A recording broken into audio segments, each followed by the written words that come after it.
Ya, Assalamualaikum warahmatullahi wabarakatuh. Waalaikumsalam. Selamat pagi. Kita ada 5 Waalaikumsalam. orang.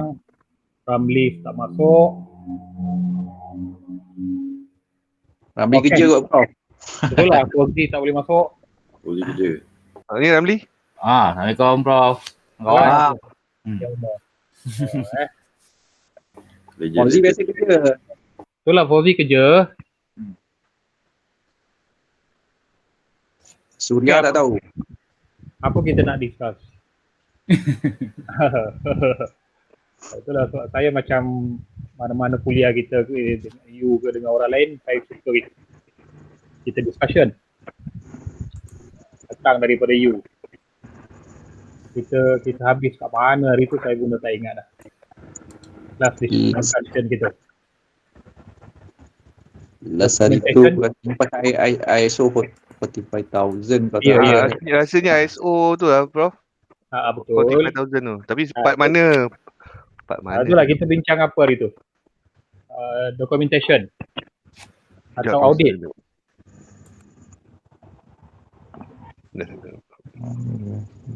Atau training. Tak apalah, tak apa je. You boleh tanya apa je dalam standard.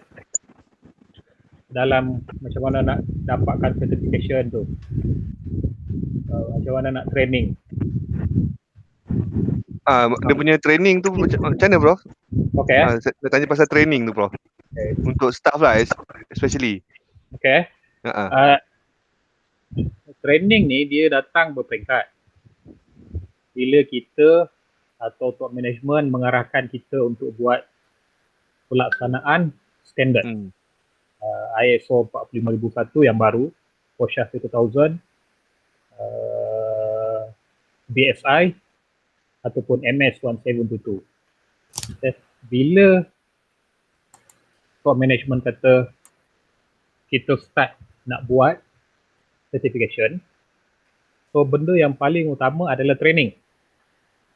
Sebab tak semua orang dalam company boleh ataupun faham tentang klausa-klausa yang ada dalam tu. Okay. Training yang pertama adalah bagaimana kita nak faham semua klausa 4.1 sampai 4.6. Itu dalam OSHA 1000, sama juga dengan MS 1722. So bila kita nak buat training, kita ambil lah contoh first kita ambil konsultan dari luar. CB, Certification Body. Kita lantik NIOSH untuk bagi kita certification. So pada masa yang sama, dalam kita punya sistem tender tu, konsultan, salah satu part yang penting adalah training. So training yang pertama ialah kepada semua komiti. Kita ada komiti kan? Komiti untuk implement ISO 45001 atau apa-apa saja standard. Let's say lah kita ada 5 jawatan kuasa utama. Di dalam 5 jawatan kuasa tu kita ada 5 ahli. So 5 kali 5 ada 25 orang. Panggil lagi top management 5-6 orang. Okay. Tambah lagi dengan mungkin kita nak panggil lagi 5 orang. Okay, 30 orang training. Okay, training yang pertama memang nak memahami semua klausa tu. Itu yang pertama dulu. Apa dia 4.1 general, 4.2 policy, sampailah management commitment, management review. Kita kena faham semua tu. Apa keperluan dia, macam mana nak buat manual, macam mana nak buat prosedur, macam mana nak buat tu. Itulah asas dia. Selalunya kita akan buat 3 hari 2 malam. Konsultan akan buat 3 hari 2 malam untuk memahamkan semuanya. Tak ada buat apa-apa dulu pun. Just faham. Okay. So bila kita dah faham, maknanya tak adalah orang yang masih lagi terpinga-pinga apa dia objektif OSH. Apa dia legal requirement OSH. Okay, dalam 30 orang tadi tu semua okey dah. Semua dah faham. Okay, tak faham tambah lagi 3 hari 2 malam.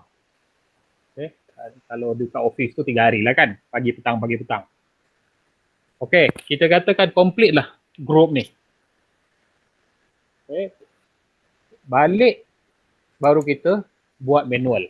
So training yang pertama awareness dan kefahaman tentang closer. Balik daripada training, so semua group yang dibuat tadi tu, komiti tu akan buat manual. Manual procedure. Okay. Dia pula okay, komiti ni pula boleh dalam konsep TNT. Dia train pula staff dia dekat office. Okay, dia train staff dia kat office. Tak faham juga, kena panggil konsultan. Okay. Dan dalam closer tu banyak tau training yang kita boleh buat dan konsultan pun kena ajar. Macam baru ni bila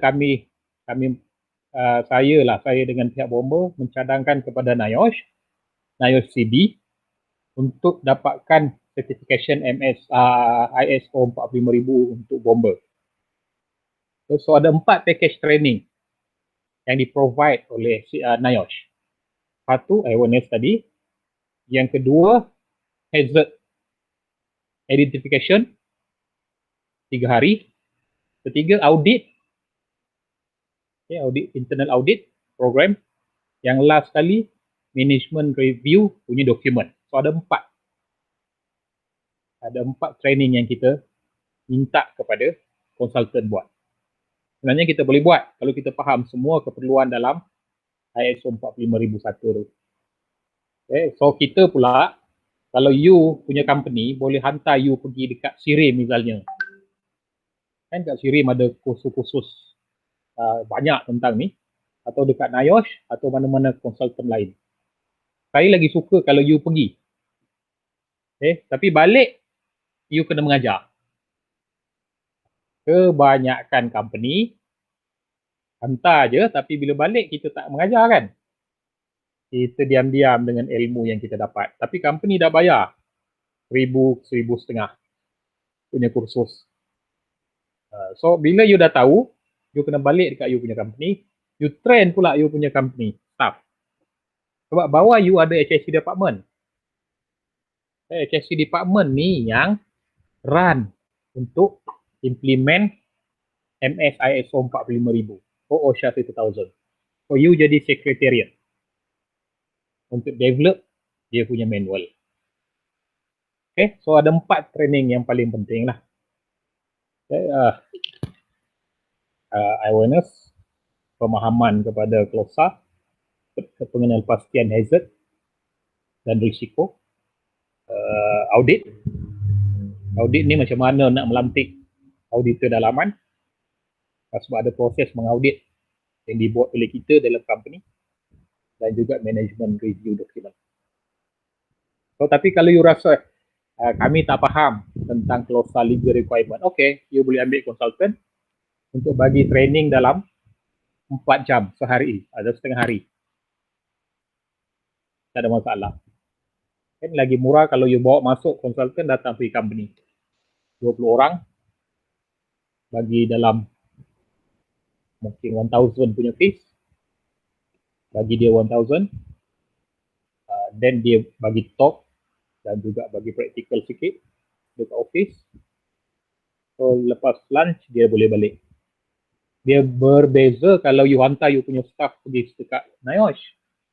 Dia charge you by per head kan. So lagi mahal. So you panggil orang lain datang, tapi kena pastikan yang datang tu adalah orang yang kompeten. Maknanya dia ada sijil. Dia adalah diiktiraf oleh CB. So mudah you panggil lah orang-orang dalam CB. Let's say kalau you minta NIOSH CB untuk bagikan sijil, you panggil dia begitu. Itu lagi murah. Dia tak termasuk dalam package. Okay, macam saya punya discussion dengan pihak Bomber, bila kita tengok kursus itu saja, training itu saja 4 training, dia nak charge dekat situ dalam 20,000. Kata, wah itu dah mahal sangat kan. So, bila mahal, kita minta review, kita nego, so kita boleh bayar ikut rate government misalnya. Okay, 1 jam RM200. So 1 jam RM200, 1 hari 6 jam. Kita extra 1 jam, 7 jam. So kita bayar dekat konsultan per day RM1,400. So kita dah bagi dia tempat tinggal dan makan. Sebab bengkel dibuat di Kuala Kubu. You dah pergi kan Kuala Kubu? Yang apa? Dah, Prof. Training bomber dengan Tuan Wan. Sam lepas. Saya lepas. So kat situlah kami dengan bomber. Sekejap. So dia pun tak ada masalah. Kalau dia kata kalau itu boleh menjamakkan kita punya kos. So baru, maknanya kalau 3 hari 1,600, 1,400 lebih kurang sehari. Kita hanya bayar dalam 4,000 3 hari. So ada 4 lagi bengkel untuk training. So kita bolehlah budget dalam 10,000 untuk cost training. Tapi yang datang tu kita punya staff ramai. Okay. So, itu antara contoh-contoh training yang kita boleh buat. Mengikut klausa. Training jangan buat yang tak ikut klausa. Okay. Mengikut klausa yang ada dalam training. Okay. Ada soalan lain? Okay. Kita baru ada 2, 4, 6, 8 orang. Kita 9 orang apa? Seorang Fauzi je tak dapat. Okay. Assignment siap? Assignment. Duit bro. Jangan. On the way. Siap. Kan. Semalam dapat WhatsApp daripada grup pensyarah. Siapa-siapa yang tak siap lagi sila siapkan. Binding apa semua. Sebab minggu depan ada meeting markah kan. Itu dia punya thesis. Diorang dah start bagi dah kot. On the way. Rugi dah belajar 2 tahun bayar mahal-mahal, thesis tak siap. Sikit-sikit. Okey, soalan lain. Training. Tu pasal training Prof. Sebab dalam company ni biasanya kan macam saya lah, kita ada yang review punya orang. Biasanya diorang ni lah yang akan jadi kompetent apa semua. Tapi kalau untuk orang site ni, macam mana kita nak jadi kompetent selain daripada pergi training saja? Atau training boleh tak site untuk kita jadi kompetent? Okey. Untuk dalam sistem ni, standard ni kan, dalam standard ni, saya memang pengalaman saya lah. Kalau you tak terlibat dalam komiti, you memang tak akan kompetent. Memang tak boleh. Kalau you tengok orang lain jadi komiti, let's say lah dia jadi komiti untuk dokumen saja. Kita selalu ada 5 komiti. 1, jawatan kuasa dokumentasi. Mamat ni lah, grup ni lah yang akan buat semua dokumen, semua manual, semua prosedur, semua arahan kerja. So kalau you tak duduk dalam ni, you tak akan kompeten untuk membangunkan manual. Okay. Memang you pergi training yang saya cakap tadi awal-awal. You pergilah training dekat Nayos 5 bulan. You pergilah training dekat Sirim 9 tahun. Tapi selagi tak duduk dalam komiti ni, selagi itu you tak akan tahu macam mana nak develop dokumen. Okay. You ada sijil training, tapi you tak tahu. Dia macam ni lah, apa, pensyarah safety, tapi dia tak punya kerja safety. Senang nak cakap lah. Dia boleh bercakap, tapi bila kita hantar dekat site, dia tak tahu apa. Okay. Yang kedua, kita ada jawatan kuasa audit. Dua ni saya memang paling suka. Kalau saya dalam dekat UKM, dekat company lama saya dulu, saya memang dua ni. Saya akan join yang dua. Jawatan kuasa audit. Selagi you tak duduk dalam tu, you tak akan tahu macam mana nak audit. Pergi kursus, belajar macam mana nak audit. Okey, tapi bila you tak turun lapangan, you tak turun site, you tak dilantik sebagai auditor, macam mana you nak menghadap? Yang pertama sekali, orang. Audit facilities tak ada masalah kan? Audit physical tak ada masalah. You tengok unsafe condition, you dah boleh tick. You tengok unsafe act, you dah boleh tick. Tapi you berhadap dengan auditi, orang yang diaudit. Macam mana you nak push diorang? Macam mana you nak dapatkan benda yang betul dari orang? Sebab kita kena ingat, kalau kita auditor, kita nak selongkar banyak benda. Betul kan? Apa yang orang cakap, alah audit ni bukan nak cari salah. Itu bohong. Memang nak cari salah. Janganlah percaya kalau auditor datang, minta maaf lah tuan-tuan, kami ni datang bukan nak cari salah tuan-tuan. Kita ni nak membaiki keadaan. Itu bohong lah tu. Boleh cakap tak? Boleh balik tak auditor sekarang ni? Dia memang nak cari salah. Kalau tak jumpa salah macam mana dia nak betulkan? Okay? Masalahnya pula, auditi, kalau kita auditi, kita seboleh mungkin akan sembunyi benda yang salah. Kan dia konflik of interest kan, dia bertembung kat tengah-tengah. Auditor nak cari benda, auditi kita nak tutup semua benda. Kalau you tak join group auditi ni, auditor, you tak pergi lapangan, you tak jadi yang auditor atau assistant auditor, you tak akan boleh nak jadi competent. Sebab approach kepada auditi ni memang susah. Tapi bila you pandai berkomunikasi, auditi tu yang akan terlepas cakap. You interview, dia akan keluar semua. Sebenarnya tuan, meeting ni kita lepas buat sekali je. Dia terlepas. Tapi dalam dokumen ada 3 kali meeting. Sebenarnya tuan, kami ni dekat office dia buat report. Tapi macam mana nak dapat benda tu? Semua datang daripada experience. Sampai satu tahap kan, kalau you pergi mengaudit, you dah boleh pegang kertas tu, you dah boleh tahu kertas tu baru print atau tak. Kan? Macam panas saja kertas ni. Dia pun dah kata, alamak, memang baru print tadi. Dia mencipta dokumen. Sebab kita baru nak meeting. So itu yang bagusnya auditor yang join. Okey, kita dah ada komiti dokumen, kita ada komiti audit, kita ada komiti aduan dalaman. Okay. Aduan dalaman ni, dia penting untuk apa tahu? Develop system, analisis data. Okay.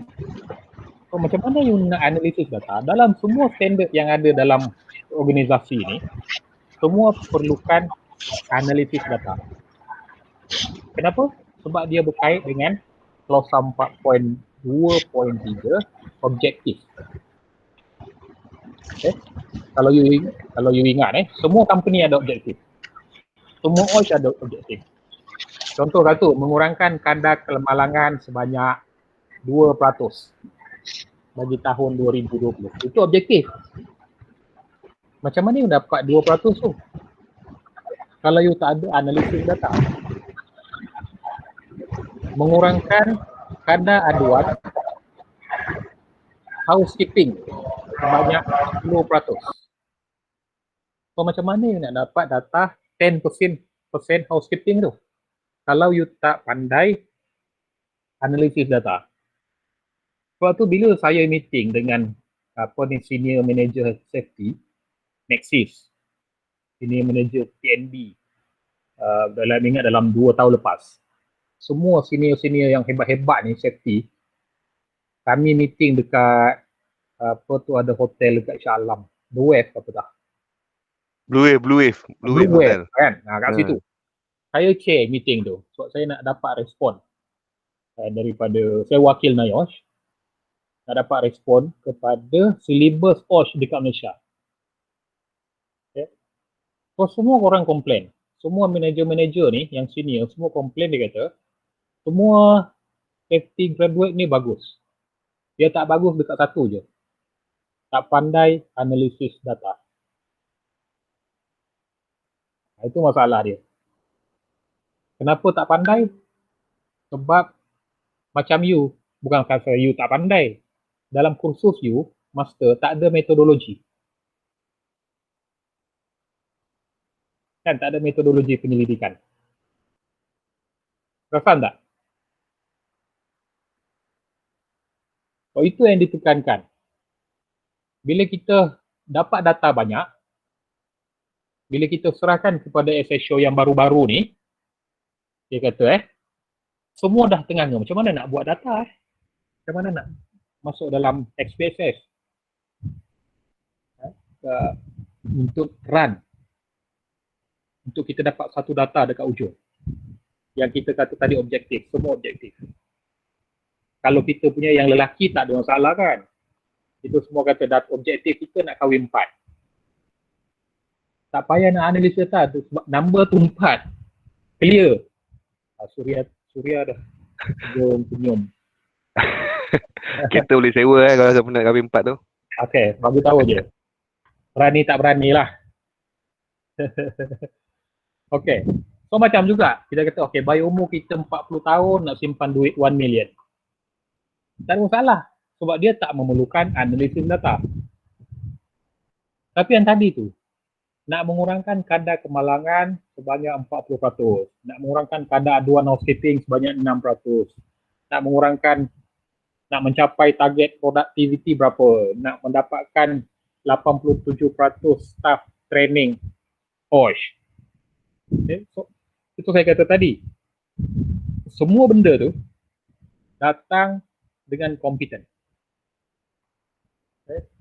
Sebab tu kalau ada dalam you punya company nak buat OSH standard, baik you serah diri.